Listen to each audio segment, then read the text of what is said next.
Hey everyone, so this month we're not reviewing a new game like normal. Instead, we're going back to looking at games that shaped my experience as a gamer.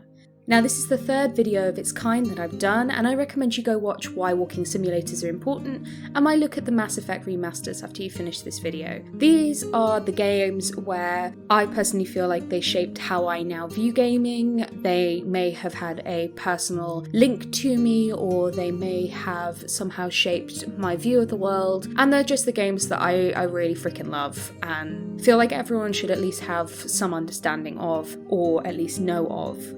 So go watch those. And as the title suggests for today's video, we're exploring mental health in video games. A cheerful topic at the best of times, I'm sure you'll agree. Now, I am going to attempt to keep this fairly light and mild, however we will be talking a bit about topics like depression and psychosis, so do feel free to take a break if you need to. The first game I'll be talking about in particular is quite graphic and vivid. In particular, as you can see from the video running underneath my audio, it's a bit intense in places, and there's nothing wrong with going, do you know what?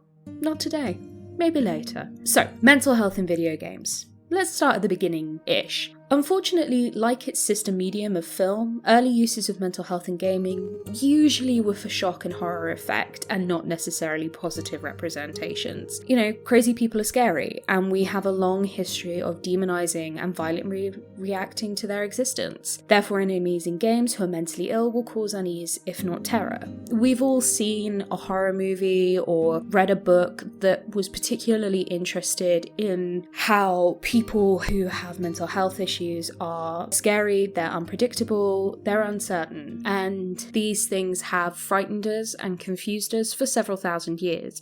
Pretty much since the dawn of mankind, there has been some form of mental health understanding or misunderstanding. We often have demonized them, pushed them away, outcast them, etc. You get the idea. And this has then been spread into our understanding in media such as film, gaming, and literature. Now, mental health spaces in particular have been significant too in the history of gaming and worldwide. The Evil Within opens a modern-day asylum, for example, which preps the player for the horrors that are part of our cultural psyche pertaining to those spaces. So what that means is we all have at least some idea of the horrors that took place in spaces like asylums in the 20th century. You know, we've got things like American Horror Story, for example, and the idea of, you know, horrific mistreatment of mental health patients in asylums. Things like the lobotomy, but also just abuse in general, and this confusion that even up until, 100 years ago was still very much prevalent about how mental health was understood. You may have seen the episode of Doctor Who set in the Tudor period where they go and visit Bedlam with Shakespeare. Now, Bedlam Hospital was a real place. It did have mental health patients, but they weren't actually really looked after. Instead, people would go and laugh at them and be glad that it wasn't them. And we still have that idea of mental health is a scary thing and a confusing thing, and it's still something that we're learning about. Ergo, these spaces cause fear, anxiety, and horror. Now, whilst I'm not shitting on previous games and their portrayal of mental health, that's not my place to do so, I do think it's safe to say that there were not a lot of positive examples of mental health or useful representations to help us understand. Now, luckily this is changing in many ways, and there are two different strains of mental health in gaming that I want to talk about today. Now, the first and perhaps the clearest way mental health can be explored within games is to have an active or playable character who experiences mental health concerns over the course of the game. A recent example of this is Hellblade's Senua's Sacrafice, which you're watching below this audio. It's a game that was developed by Ninja Theory and released in 2017. In it, you play as Senua, who is a young woman who has suffered a horrific, tragic bereavement, and she has decided that in order to change that, she is going to enter the Norse underworld to go and rescue or bargain for the life of the man she loves, who was sacrificed by the Northmen to their gods, even though he wasn't one of them. And the game is centered around that journey as she tries to find and challenge Hela, the goddess of the underworld, but also is about her coping with the fact that she herself suffers from psychosis, and due to her loss is having severe reactions and symptoms due to her condition.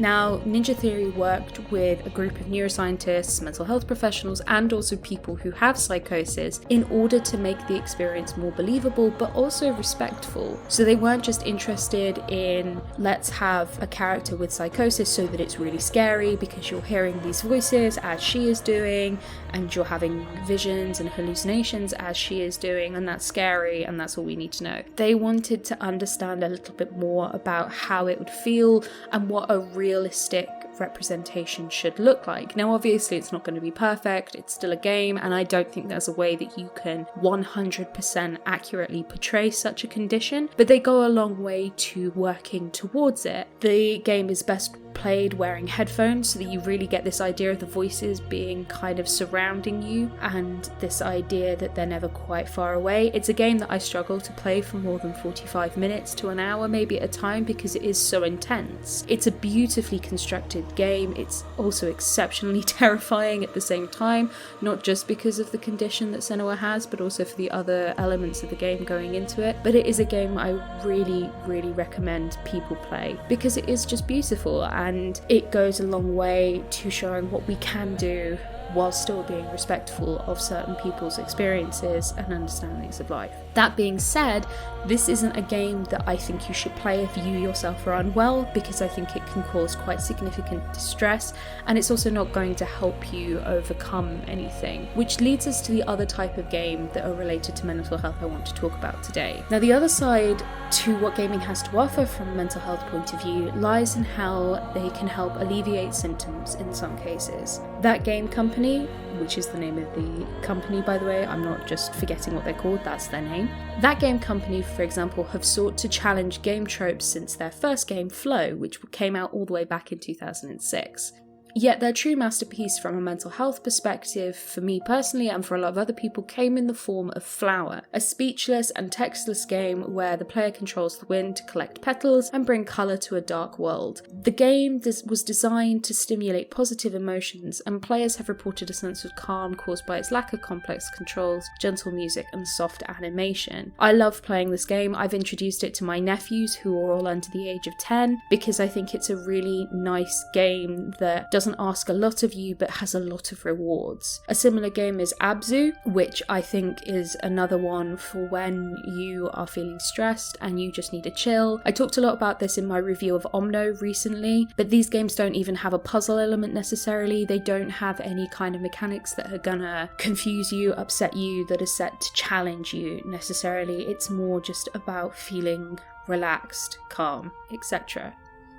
There's also a game called A Part of Me, which is a mobile game produced by Bounceworks that came out a few years ago, and that aims to help young people through bereavement, and it creates a safe space for them to explore their grief whilst hearing testimonials from people who have been in their position. So this is a really nice game for a very specific form of mental health concern, where it then helps you to expand your understanding, come to terms with your own feelings, but in a safe manner. This game asks you to name the person you have recently lost, and then it will intermittently ask you to relive a positive memory or experience that you shared with this loved one who's no longer with you, whilst also completing tasks in-game. And because of the portable aspect of mobile apps, it means that the game can be on hand at any moment for guidance and meditation. So it's almost like a self-help game, but it's still technically a game because of all these tasks that you're doing that are to help you go through this part of your life and this bereavement and these feelings. So there are plenty of ways that games can be beneficial for both mental health awareness and also as a way to increase positivity, reduce stress, and to gain a better understanding of your mental health. But they've got to be positively and respectively used in any medium, and it helps normalize conversations regarding mental health illnesses and other aspects of the subject when you do get these good